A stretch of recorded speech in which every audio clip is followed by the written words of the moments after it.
Bismillahirrahmanirrahim. Assalamualaikum warahmatullahi wabarakatuh. Alhamdulillah, pada kesempatan ini kita masih bisa bertemu kembali dalam mengetengahkan tema tentang belajar ikhlas bagian yang ketiga, di mana bagian ketiga ini lebih banyak mengambil tema tentang ketakwaan. Baiklah, kita langsung saja masuk ke tema berikutnya, yaitu tingkat kesulitan takwa dan muhasabah. Dalam masalah ini, manusia terbagi tiga. Pertama, pemuda yang tumbuh dalam ibadah kepada Allah, ia hanya sesekali melakukan dosa kecil. Pemeliharaan tobat dan takwa semacam ini mudah dan ringan, sebab takwa sudah menjadi kebiasaan yang membuatnya merasa tenang dan damai. Ketika bersalah, ia langsung merasa takut, bergegas meninggal kesalahan, dan langsung bertobat. Yang kedua, yaitu orang yang bermaksiat dan berdosa, lalu bertobat dan berusaha membuang pengaruh buruk perbuatan dosanya. Hawa nafsu pasti merongrong dan menggodanya agar kembali memuaskan syahwat atau mengulangi maksiat. Setan pun gencar membisikkan untuk berbuat nista lagi. Takwa dan tobat semacam ini berat, karena si pelaku sempat memperturutkan syahwat dan berpaling dari ketaatan. Yang ketiga yaitu muslim yang memperturutkan semua maksiat dan perbuatan dosa yang dibisikkan hawa nafsu, sehingga hatinya kelam. Takwa dan tobat bagi orang seperti ini sangat berat, sebab ia terlalu lama membangkang dan banyak kesulitan yang merintanginya untuk berbuat taat. Tema yang berikutnya yaitu agar takwa terasa mudah dan ringan. Agar takwa terasa mudah dan ringan, maka Allah menciptakan manusia dengan kecenderungan mencari kepuasan dan menghindari kesulitan.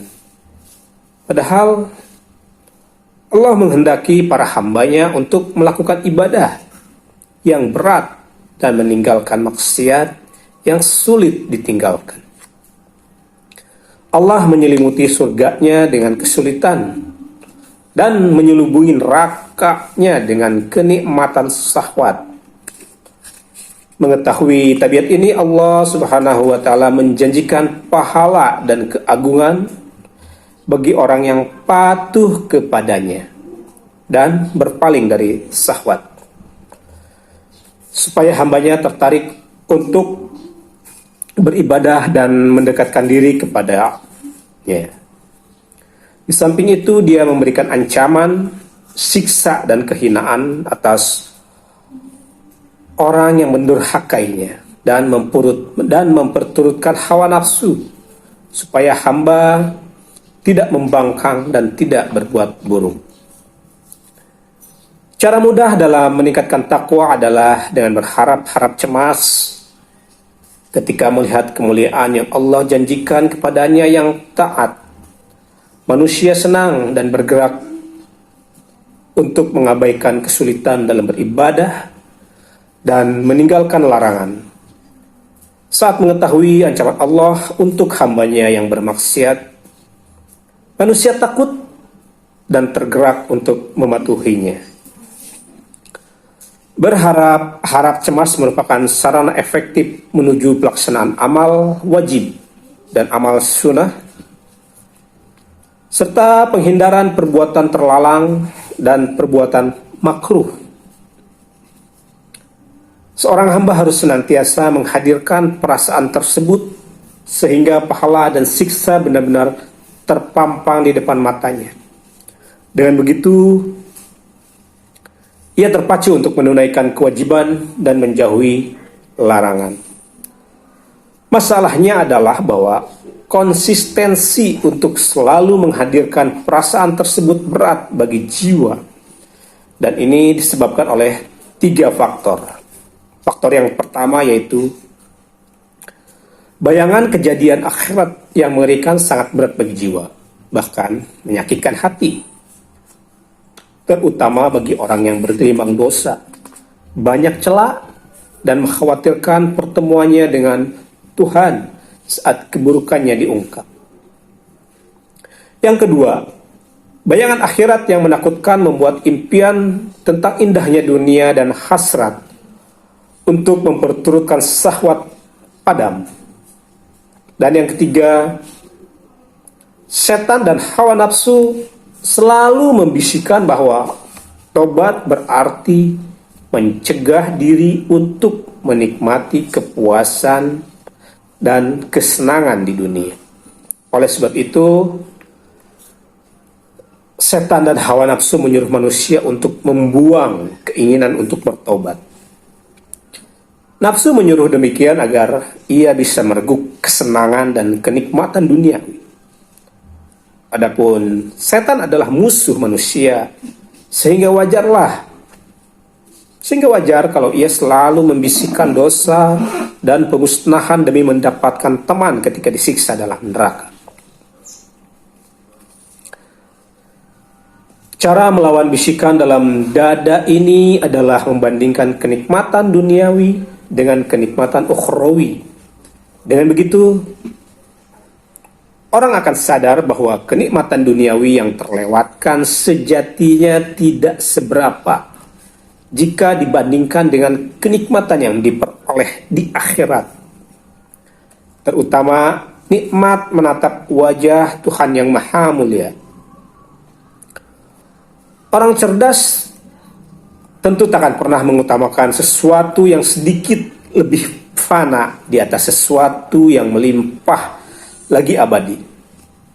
Setelah terbiasa membandingkan kedua nikmat tersebut, hamba pasti lebih menghargai kenikmatan agung yang kekal daripada kepuasan sesaat yang rendah. Ketika melihat beratnya ibadah di dunia, bandingkanlah dengan beratnya azab akhirat yang disertai dengan murka Tuhan Sang Pencipta. Dengan begitu, hamba pasti rela menjalani kesulitan sesaat agar terhindar dari penderitaan luar biasa yang abadi. Orang cerdas pasti memilih penderitaan sejenak daripada penderitaan selamanya. Ini akan mengintrospeksi diri dan berkata kepada jiwanya, "Berdebah kau jiwa, kau gelisah saat tersengat bayangan akhirat yang mengerikan, tetapi tidak resah dengan ancaman akhirat yang menghanguskan segenap jiwa dan ragamu. Engkau keberatan untuk membuang bayang-bayang kenikmatan duniawi yang semu dan hina, tetapi tidak keberatan untuk menyingkirkan bayangan kenikmatan akhirat yang hakiki. Apakah kau ingin menukar sesuatu yang mulia dengan sesuatu yang nista?" Firman Allah dalam surat Al-Baqarah ayat 102, dan amat jahatlah perbuatan mereka menjual diri demi sihir, andai saja mereka tahu. Kalau engkau membiasakan diri memikirkan perkara akhirat, niscaya Allah mengganti hasrat bermaksiat dengan indahnya ibadah dan harapan akan pahala di akhirat. Orang dapat konsisten menghadirkan bayangan mengerikan hari kiamat jika ia berusaha sekuat tenaga membayangkannya. Ini baru bisa dicapai jika hati kosong dan hatinya memikirkan peristiwa itu berikut sebagai segala sesuatu yang berhubungan dengannya. Di samping itu, anggota tubuh juga tidak boleh sibuk dengan sesuatu yang menghapus pikiran tentang kiamat. Rangkaian kejadian hari kiamat harus selalu diingat hingga kolbu gemetar dan takut, lalu menggerakkan kita untuk menyiapkan diri guna menghadapi hari itu. Untuk membuat masakan dalam panci cepat matang, umpamanya kayu bakar di bawahnya harus banyak, hati pun cepat matang dan membuang nafsu syahwatnya bila telah dirasuki rasa takut dan siksa. Kita akan berusaha menakut-nakuti kolbu. Setan pasti berusaha merusak usaha itu dengan menanamkan kepercayaan bahwa kita telah sukses melakukan itu berkat tekad dan kecemasan dalam menata kolbu. Kalau kita menerima bisikan ini, usaha kita pasti sia-sia. Kalau kita mengacuhkannya, rasa takut kolbu benar-benar berguna. Rasa takut yang bermanfaat ini akan berpadu dengan taufik dan membuat kita terhindar dari dosa serta kegiat beribadah kepada Allah Subhanahu wa Ta'ala. Seandainya cahaya ma'rifat menyinari seseorang, segenap hasrat dan tekadnya terhimpun tanpa harus membiasakan diri memikirkan akhirat. Sayangnya, zaman sekarang sulit menemukan hal-hal seperti itu.